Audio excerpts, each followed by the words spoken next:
말도 안 되는 일이 벌어졌습니다. 도쿄대 언어학과 교수가 한글 키보드판을 보고 믿을 수 없다는 듯 속도를 여러 번 확인하고 있는데요. 과연 그는 왜 이렇게 놀란 것인지 오늘의 사연 시작합니다. 영상 시작 전 구독과 좋아요는 제작에 큰 힘이 됩니다. 안녕하세요.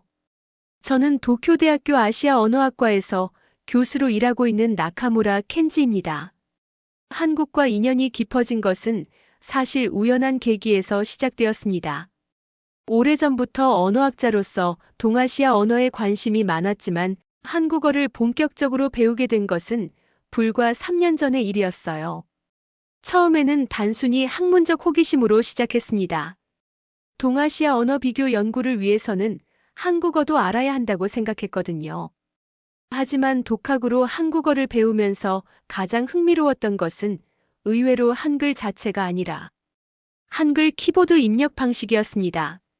컴퓨터나 스마트폰에서 한글을 입력하는 방식이 얼마나 직관적이고 효율적인지 발견했을 때 정말 놀라웠어요. 우리 일본인들은 디지털 기기에서 일본어를 입력할 때 복잡한 변환 과정을 거쳐야 합니다. 로마자로 입력한 후 히라가나로 변환하고 다시 적절한 한자나 가타카나로 변환하는 과정이 필요하죠.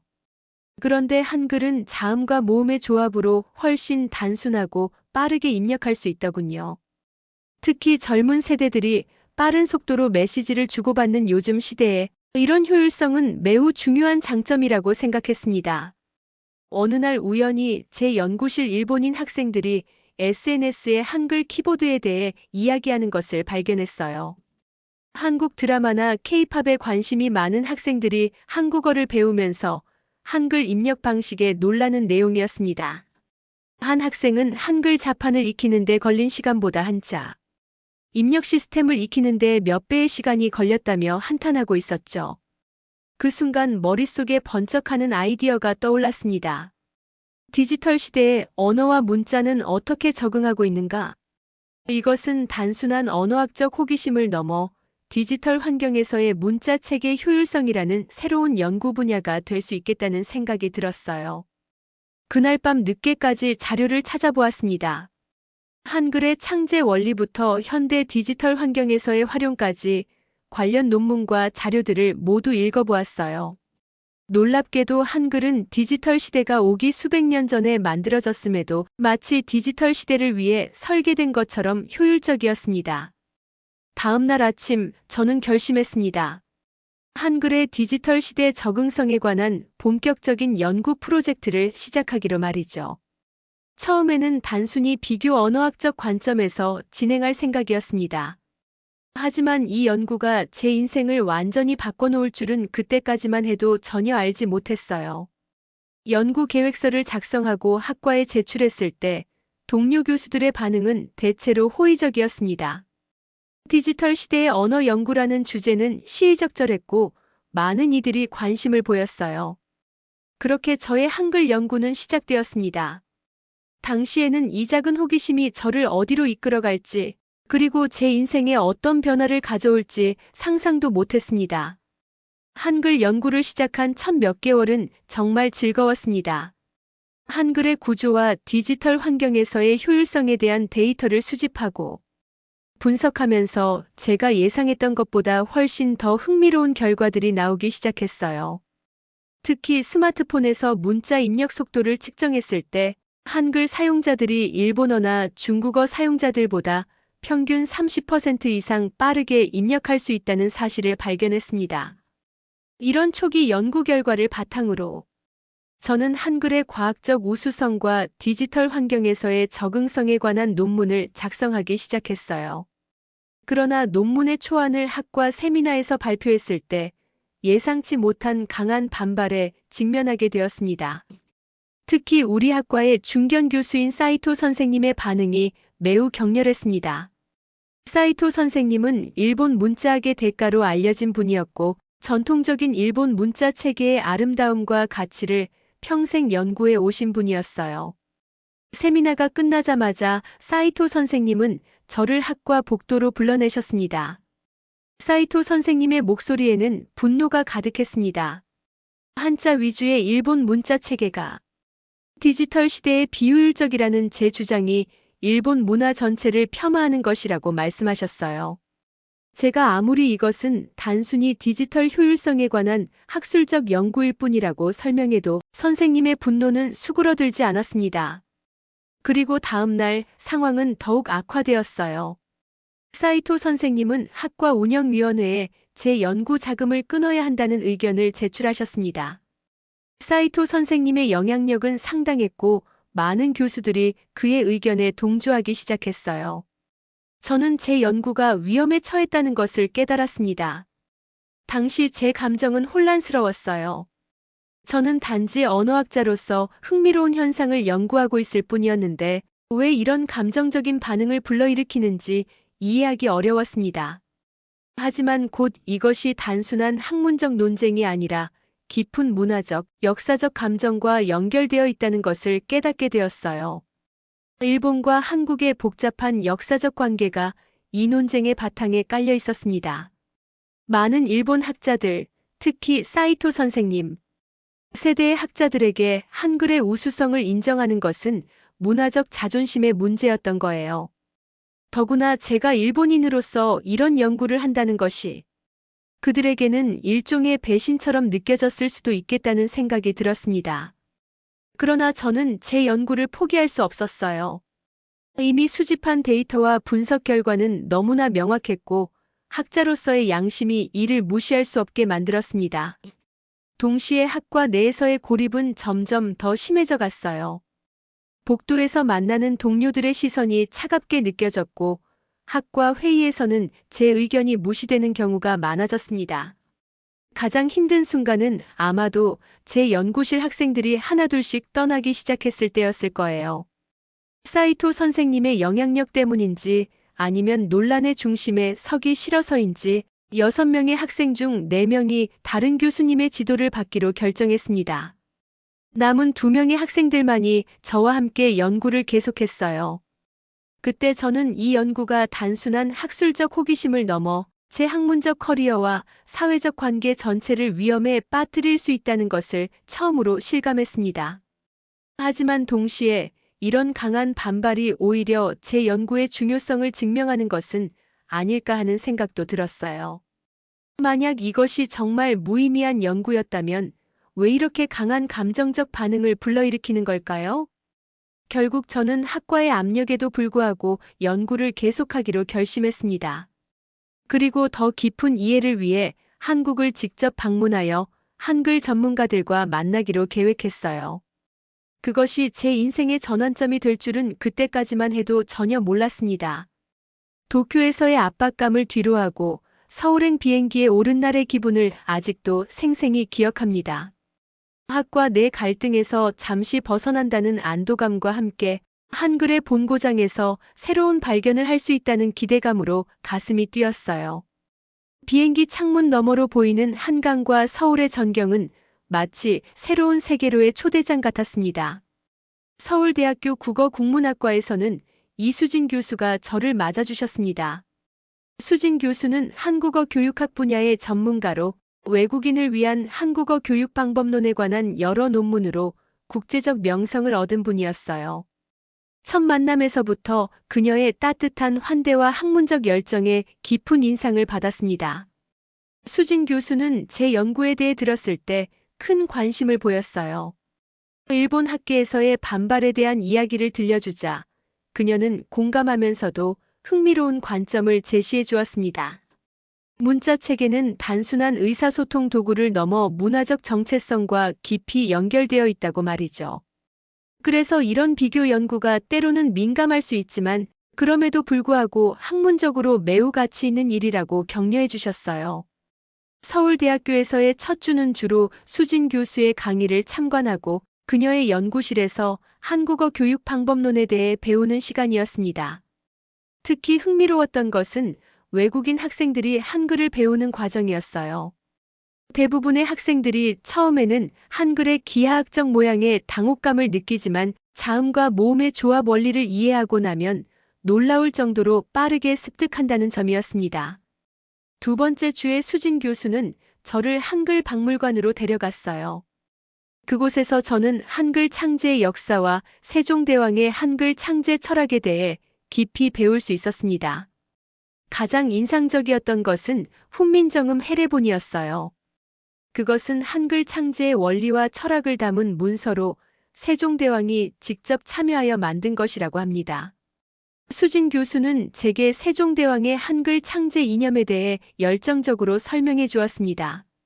한글은 단순히 의사소통을 위한 도구가 아니라 모든 백성이 쉽게 배워 사용할 수 있도록 하여 지식의 민주화를 이루고자 하는 세종대왕의 깊은 철학이 담겨 있다고 말이죠. 그때 저는 한글이 가진 진정한 가치를 처음으로 깨달았어요. 그것은 단순한 문자 체계가 아니라 민중을 위한, 민중에 의한 문화적 혁명이었던 것입니다. 박물관을 나오면서 수진 교수와 나눈 대화는 제 연구 방향을 완전히 바꿔놓았습니다. 그녀는 제게 물었어요. 나카무라 교수님, 문자의 가치는 무엇으로 측정되어야 할까요? 단순히 입력 속도나 학습 용이성만으로 평가할 수 있을까요? 그 질문은 저에게 깊은 생각의 시간을 주었습니다. 그동안 저는 너무 기술적인 측면에만 집중했던 것 같았어요. 문자의 효율성, 디지털 환경에서의 적응성 등. 하지만 문자는 그 이상의 것이었습니다. 그것은 한 문화의 정신을 담고 있는 그릇이자 그 자체로 문화적 유산이었어요. 저녁 식사를 하면서 수진 교수와 더 깊은 대화를 나누었습니다. 그녀는 제게 한국 역사 속에서 한글이 어떻게 억압받고 잊혀지고 다시 부활했는지에 대한 이야기를 들려주었어요. 일제강점기 동안 한글 사용이 제한되었던 이야기, 그리고 해방 후 한글이 민족 정체성의 상징으로 다시 부활한 과정은 저에게 큰 감동을 주었습니다. 그날 밤 호텔로 돌아오는 길에 저는 이상한 감정에 사로잡혔어요. 그것은 학문적 호기심을 넘어선 어떤 연결감이었습니다. 마치 제가 연구하고 있는 한글이 그리고 수진 교수가 들려준 이야기들이 저의 일부가 된 것 같은 느낌이었어요. 그리고 그 감정은 단순히 연구 대상에 대한 애정이 아니라는 것을 알았습니다. 수진 교수에 대한 제 감정도 점점 학문적 존경을 넘어서고 있었어요. 서울에서의 2주간은 제 연구와 인생의 새로운 차원을 열어주었습니다. 돌아가면 많은 도전이 기다리고 있겠지만 이제 제 마음은 더욱 단단해졌어요. 이것은 단순한 학술적 논쟁이 아니라 문화적 이해와 존중에 관한 더 큰 이야기의 일부였습니다. 일본으로 돌아온 후 예상했던 대로 상황은 더욱 악화되어 있었습니다. 한국 방문 소식이 학과 내에 퍼지면서 저를 향한 시선은 더욱 차가워졌어요. 제 연구실 문 앞에는 익명의 쪽지가 붙어 있었는데 일본 문화를 배반한 반역자라는 내용이었습니다. 사이토 교수님은 이제 공개적으로 저를 비난하기 시작했어요. 학과 회의에서 그는 제 연구가 일본 문자 체계의 가치를 훼손시키고 일본의 문화적 자부심을 해친다고 주장했습니다. 더 충격적이었던 것은 몇몇 동료 교수들이 그의 의견에 적극적으로 동조하기 시작했다는 점이었어요. 연구실로 돌아오는 길에 저는 깊은 고립감을 느꼈습니다. 복도에서 마주치는 동료들은 어색한 미소를 지을 뿐 더 이상 학문적 대화를 나누려 하지 않았어요. 심지어 몇몇은 제가 다가오면 방향을 바꾸어 걸어가기도 했습니다. 그날 저녁 이메일함을 열었을 때 더 큰 충격을 받았어요. 익명의 발신자로부터 온 메일에는 제가 이 연구를 계속한다면 학문적 커리어는 물론 개인적 안전도 보장할 수 없다는 협박성 내용이 담겨 있었습니다. 처음으로 저는 공포를 느꼈어요. 이것이 단순한 학문적 논쟁의 범위를 넘어섰다는 것을 깨달았습니다. 다음 날 아침 총장실로부터 면담 요청을 받았습니다. 총장님은 저와의 대화에서 매우 조심스러운 태도를 보였어요. 그는 제 학문적 자유를 존중한다고 말하면서도 대학의 평판과 학과 내 화합을 고려해 달라고 요청했습니다. 그리고 마지막에 그는 한글 연구를 중단하고 일본 문자의 우수성을 입증하는 방향으로 연구를 전환할 것을 제안했어요. 그 제안은 사실상의 최후 통첩이었습니다. 비록 직접적인 위협은 아니었지만 그 말 속에 담긴 의미는 분명했어요. 만약 제가 이 연구를 계속한다면 대학의 지원을 더 이상 기대할 수 없다는 것이었습니다. 연구실로 돌아와 창밖을 바라보며 깊은 생각에 잠겼습니다. 학문적 양심과 현실적인 커리어 사이에서 저는 갈등하고 있었어요. 한국에서 배운 것들, 수진 교수와 나눈 대화들, 그리고 한글의 아름다움과 효율성에 대한 제 연구 결과들을 모두 포기해야 할까요? 그때 제 사무실 문을 두드리는 소리가 들렸습니다. 문을 열자 딸 아야코가 서 있었어요. 대학원에서 언어학을 공부하고 있던 아야코는 제 상황을 듣고 찾아온 것이었습니다. 아버지, 정말 괜찮으세요? 대학에서 무슨 일이 있다는 소문을 들었어요. 아야코의 목소리에는 걱정이 가득했습니다. 저는 그동안 있었던 일들을 아야코에게 모두 털어놓았어요. 한글 연구에 대한 열정, 학과 내 반발, 그리고 총장의 최후 통첩까지. 이야기를 들은 아야코의 반응은 예상 밖이었습니다. 아버지, 절대 포기하지 마세요. 아버지의 연구는 정말 중요해요. 우리는 다른 문화의 장점을 인정하고 배우는 것을 두려워해서는 안 돼요. 아야코의 눈빛에는 확신이 담겨 있었습니다. 아야코는 자신도 최근 한국 문화와 언어에 관심을 갖게 되었다고 말했어요. K-팝과 한국 드라마를 통해 한글의 매력을 느꼈고 독학으로 한글을 배우고 있다는 것이었습니다. 그녀의 지지는 저에게 큰 힘이 되었어요. 그날 밤 저는 수진 교수에게 이메일을 보냈습니다. 일본에서 벌어지고 있는 상황과 제가 직면한 딜레마에 대해 솔직하게 털어놓았어요. 그리고 다음 날 아침 그녀의 답장을 받았습니다. 나카무라 교수님, 당신의 연구는 단순한 언어 비교가 아닙니다. 그것은 서로 다른 문화 간의 다리를 놓는 중요한 작업이에요. 어떤 결정을 내리든 그것이 당신의 양심에 따른 것이라면 저는 존중하고 지지하겠습니다. 하지만 기억하세요.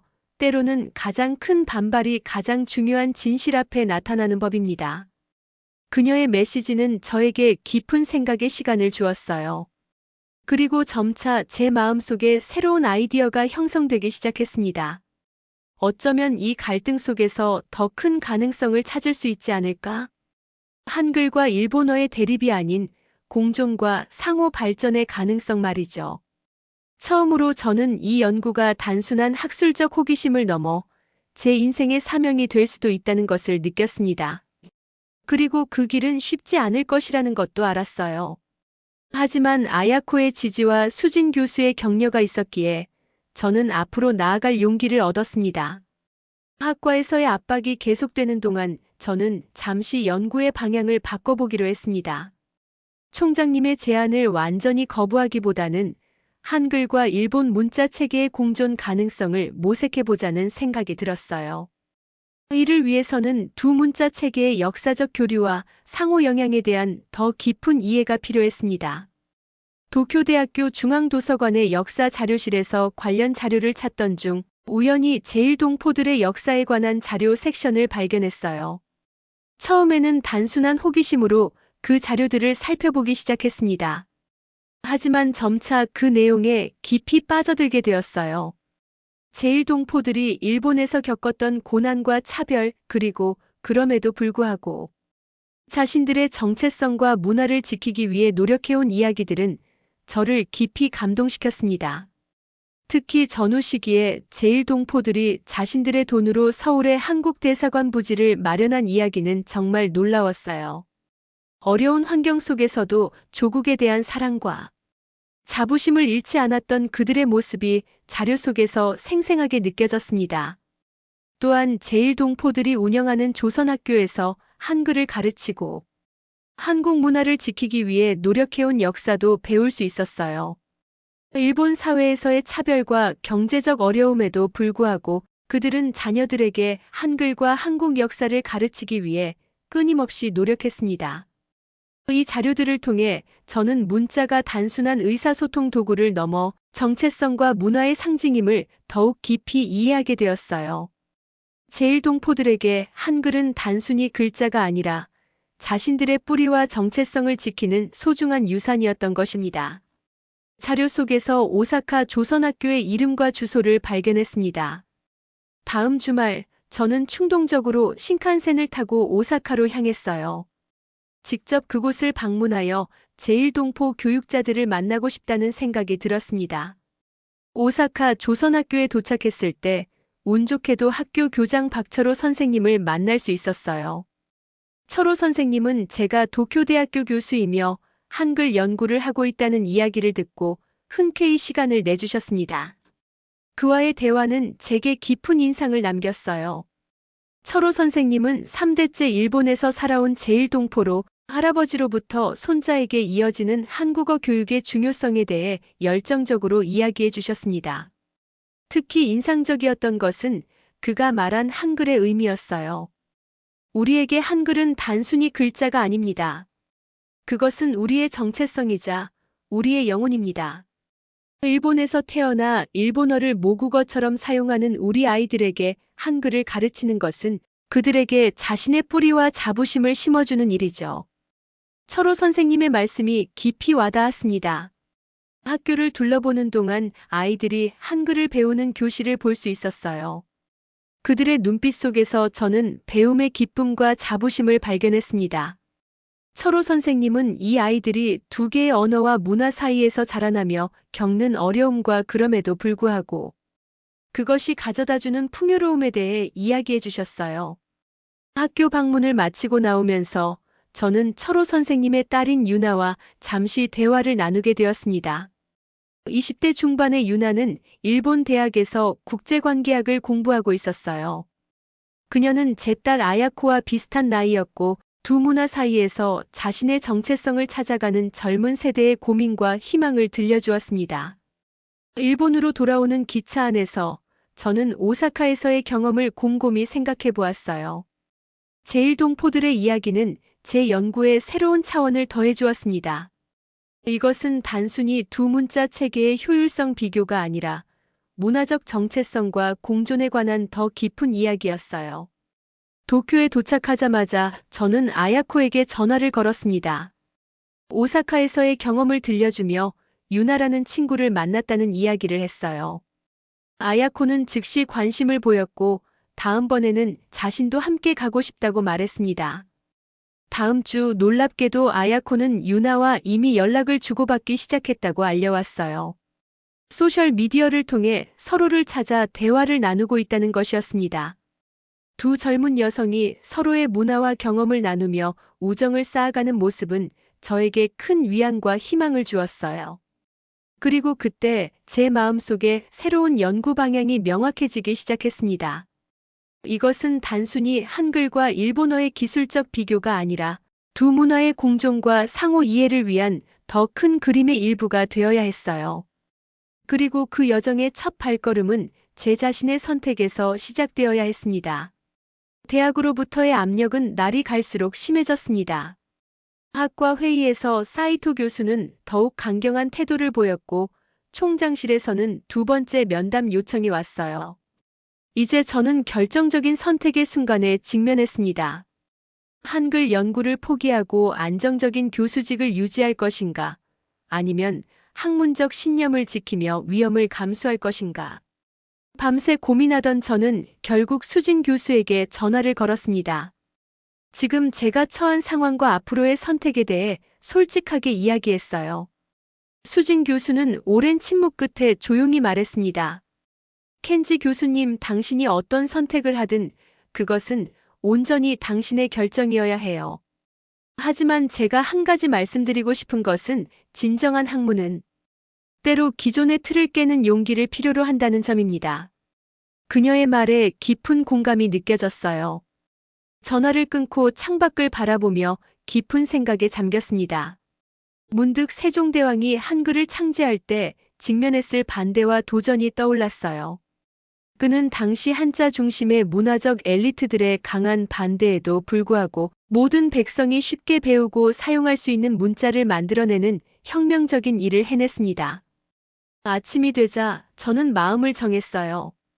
하지만 그것은 단순히 연구를 계속하거나 포기하는 이분법적 선택이 아니었습니다. 저는 제3의 길을 찾기로 결심했어요. 총장실로 향하면서 제 머릿속에는 이미 새로운 비전이 그려지고 있었습니다. 총장님과의 면담은 예상과 달리 차분한 분위기에서 진행되었어요. 그는 대학의 입장을 다시 한번 설명했고, 저는 조용히 경청했습니다. 그리고 그가 말을 마쳤을 때, 저는 제 새로운 계획을 제시했어요. 총장님, 저는 한글과 일본어를 포함한 동아시아 언어들의 디지털 시대 공존과 발전 방안을 연구하는 독립 프로젝트를 시작하려고 합니다. 이것은 어느 한 문자 체계의 우월성을 주장하는 것이 아니라 서로 다른 문자 체계가 어떻게 현대 기술 환경에서 최적화될 수 있는지, 그리고 어떻게 서로의 장점을 배울 수 있는지에 관한 연구가 될 것입니다. 총장님의 표정이 미묘하게 변했습니다. 그는 이런 방향 전환을 예상하지 못했던 것 같았어요. 저는 계속해서 설명했습니다. 이 연구는 단순한 학술적 가치를 넘어 실용적인 응용 가능성도 갖고 있습니다. 디지털 시대의 다양한 언어와 문자 체계를 효율적으로 사용하는 방법은 글로벌 커뮤니케이션의 중요한 과제입니다. 그리고 이것은 일본이 아시아를 넘어 세계적으로 리더십을 발휘할 수 있는 분야이기도 합니다. 마지막 문장은 전략적인 선택이었어요. 총장님의 눈빛이 변하는 것을 감지했습니다. 그는 잠시 생각에 잠기더니 물었습니다. 그렇다면 이 독립 프로젝트는 대학 밖에서 진행하실 계획인가요? 저는 고개를 끄덕였어요. 네, 필요하다면 그렇게 할 생각입니다.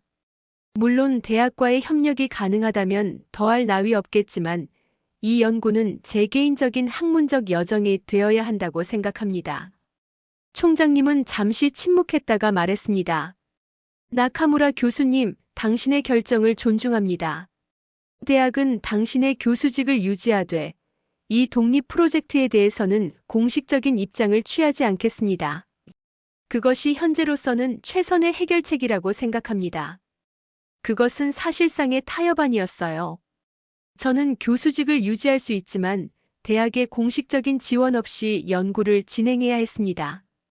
하지만 그 순간 저는 이것이 오히려 더 큰 자유를 가져다 줄 수 있다는 것을 깨달았어요. 면담을 마치고 연구실로 돌아오는 길에 저는 아야코에게 전화를 걸었습니다. 결정을 알리자 그녀는 기뻐하며 지지해 주었어요. 아버지, 정말 자랑스러워요. 이게 바로 진정한 학자의 모습이라고 생각해요. 다음으로 저는 수진 교수에게 이메일을 보냈습니다. 제 새로운 방향과 결정에 대해 알리고 앞으로의 협력 가능성에 대해 문의했어요. 그녀의 답장은 빠르게 왔습니다. 그녀는 제 결정을 전적으로 지지한다고 했고 서울대학교에서 공동 연구 프로젝트를 진행할 수 있는 가능성에 대해서도 긍정적인 반응을 보였어요. 마지막으로 저는 오사카의 철호 선생님에게도 연락을 취했습니다. 그는 제 이야기를 듣고 매우 기뻐했어요. 나카무라 교수님, 당신의 연구는 우리 제일동포 커뮤니티에게도 큰 의미가 있습니다. 우리는 언제든지 협력할 준비가 되어 있습니다. 그날 밤 저는 제 연구실 창가에 앉아 도쿄의 밤 풍경을 바라보았습니다. 이제 새로운 여정이 시작되는 것이었어요. 그것은 불확실성으로 가득 차 있었지만 동시에 더 큰 가능성을 품고 있었습니다. 저는 노트북을 열고 새 문서를 만들었어요. 문서 제목은 동아시아 언어의 디지털 공존 새로운 패러다임을 위한 제안이었습니다. 그리고 첫 문장을 써내려갔습니다. 우리는 더 이상 문자 체계의 우열을 논하는 시대에 살지 않는다. 우리는 다양한 문자 체계가 각자의 독특한 가치를 인정받으며 공존하는 새로운 시대를 맞이하고 있다. 그렇게 제 새로운 학문적 여정은 시작되었습니다. 그것은 단순한 연구 주제의 변화가 아니라 제 인생의 방향을 바꾸는 결정적 선택이었어요. 그리고 이 선택이 저를 어디로 이끌어갈지 그때는 아직 알지 못했습니다. 독립 연구 프로젝트를 시작한 지 3달이 지났을 무렵 예상치 못한 변화가 찾아왔습니다. 처음에는 학계에서 고립된 채 연구를 진행해야 했지만 제가 발표한 초기 논문들이 국제 학술지에 실리면서 점차 관심을 모으기 시작했어요. 특히 한글과 일본어의 디지털 환경 최적화 방안에 관한 논문은 언어학계를 넘어 IT 업계에서도 큰 주목을 받았습니다. 어느 날 아침 한 글로벌 IT 기업의 연구 책임자로부터 이메일을 받았어요. 그들은 제 연구에 깊은 관심을 표하며 다국어 키보드 최적화 프로젝트에 자문을 요청해 왔습니다. 그것은 단순한 학술 연구를 넘어 실제 제품 개발에 영향을 미칠 수 있는 기회였어요. 더욱 놀라운 것은 그들이 제안한 연구 지원금의 규모였습니다. 대학에서 받던 지원보다 훨씬 큰 금액이었어요. 그 이메일 이후로 상황은 급변했습니다. 여러 기술 기업들이 다국어 입력 시스템과 언어 학습 소프트웨어 개발을 위한 협력을 제안해 왔어요. 제 연구가 단순한 학술적 가치를 넘어 실용적인 응용 가능성을 인정받기 시작한 것입니다. 한 달 후 저는 아시아 언어학 국제 학술 대회의 기조 연설자로 초청받았습니다. 이것은 학계에서 제 연구를 정식으로 인정하는 신호와도 같았어요. 기조 연설에서 저는 한글과 일본어, 중국어를 포함한 동아시아 언어들이 디지털 환경에서 어떻게 공존하고 발전할 수 있는지에 대한 비전을 제시했습니다. 연설을 마친 후 많은 학자들이 제게 다가와 연구에 대한 지지와 협력 의사를 표했어요. 그 중에는 놀랍게도 사이토 교수님도 있었습니다. 그는 여전히 일본 문자 체계의 전통적 가치를 강조했지만 디지털 시대에 적응하기 위한 새로운 접근법의 필요성을 인정한다고 말했어요. 나카무라 교수님, 당신의 관점에 모두 동의하지는 않지만 당신이 제기한 질문들은 우리 모두가 진지하게 고민해 볼 가치가 있습니다. 사이토 교수님의 말에는 여전히 경계심이 느껴졌지만 이전의 적대감은 사라진 것 같았습니다. 학회가 끝난 후 도쿄대학교에서의 상황도 점차 변화했어요. 총장님은 제 연구가 국제적 주목을 받자 학교의 공식적인 지원을 다시 검토하겠다고 제안했습니다. 그동안 멀어졌던 동료 교수들도 하나둘씩 다시 연락을 취해왔어요. 이러한 외부적 성공에 제 마음은 복잡했습니다. 한편으로는 연구가 인정받는 기쁨이 있었지만 다른 한편으로는 학계의 이중적인 태도에 대한 실망감도 있었어요. 성공하기 전에는 외면하다가 성공하자 다시 다가오는 그들의 모습에서 학문 세계의 현실을 보는 것 같았습니다. 그러던 어느 날 아야코가 찾아와 중요한 결정을 알려왔어요. 아버지, 저 서울대학교 대학원에 지원하기로 했어요. 한국 언어학을 더 깊이 공부하고 싶어요. 그 말에 저는 충격을 받았습니다. 물론 그녀의 학문적 관심을 지지했지만 한편으로는 제 연구가 딸에게 지나친 영향을 미친 것은 아닌지 걱정되었어요. 혹시 아야코가 일본 문화를 부정적으로 보게 된 것은 아닐까? 그런 생각이 들자 마음이 무거워졌습니다. 아야코, 정말 그게 내가 원하는 거니?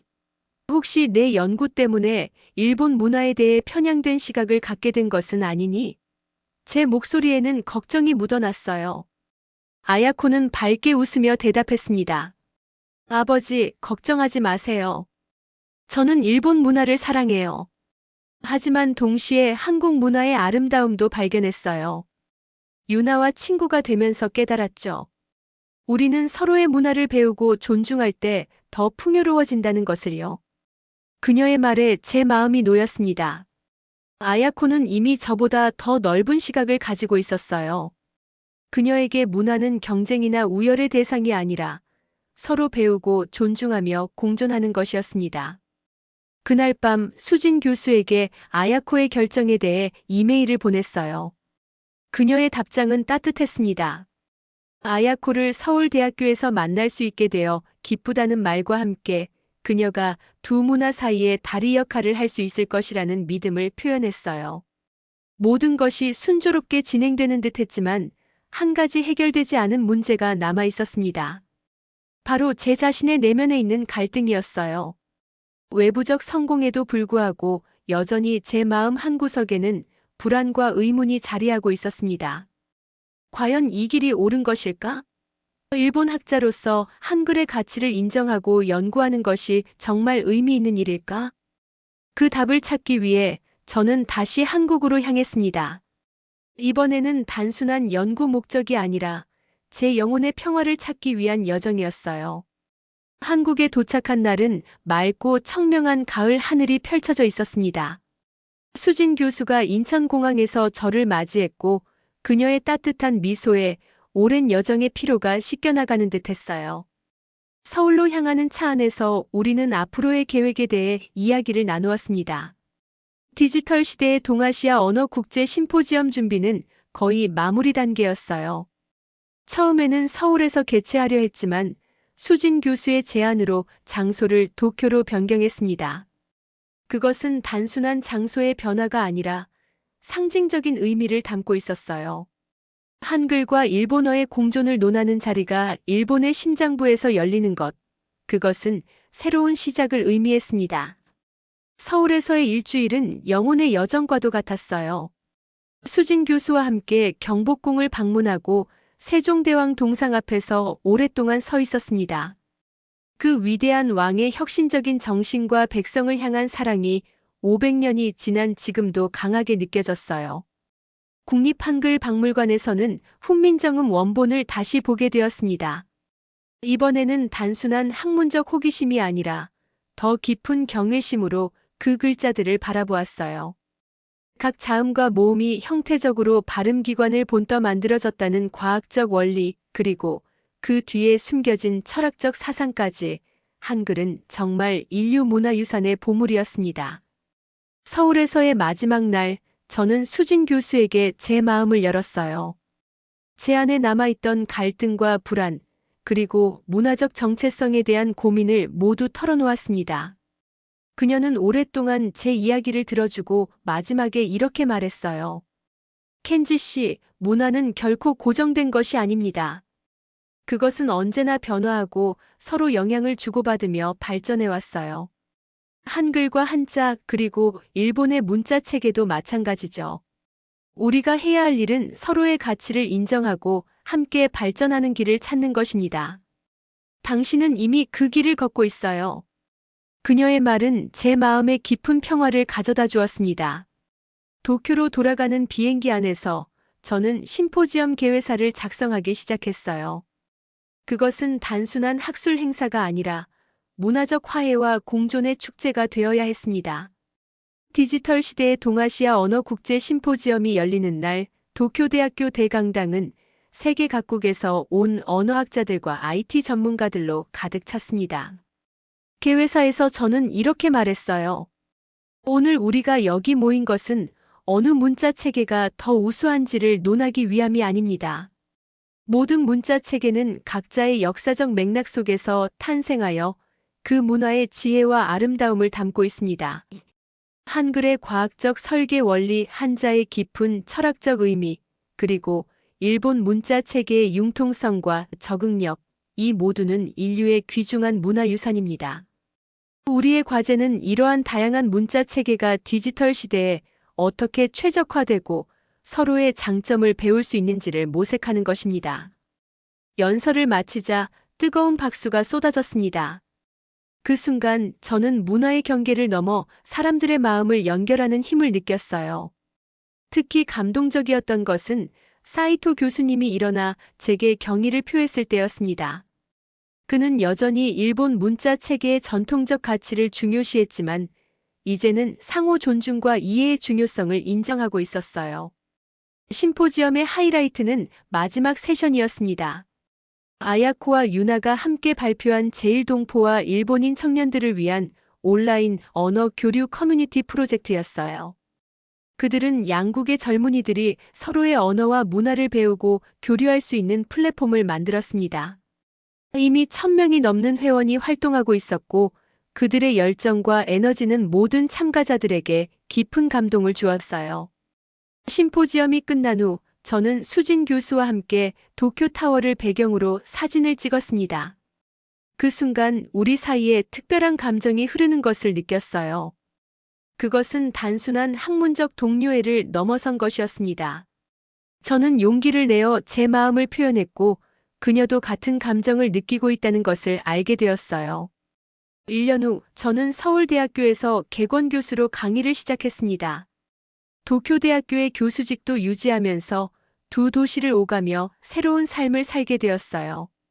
수진 교수와의 관계는 더욱 깊어졌고 우리는 함께 두 나라 언어의 공존과 발전을 위한 연구를 계속했습니다. 아야코는 서울대학교 대학원에서 한국 언어학을 공부하며 유나와 함께 양국 청년들의 문화 교류 프로그램을 확장해 나갔어요. 그들의 프로젝트는 이제 정부 기관과 기업들의 지원을 받아 더욱 성장하고 있었습니다. 오늘 제 연구실 창가에 앉아 서울의 풍경을 바라보며 지난 여정을 돌아봅니다.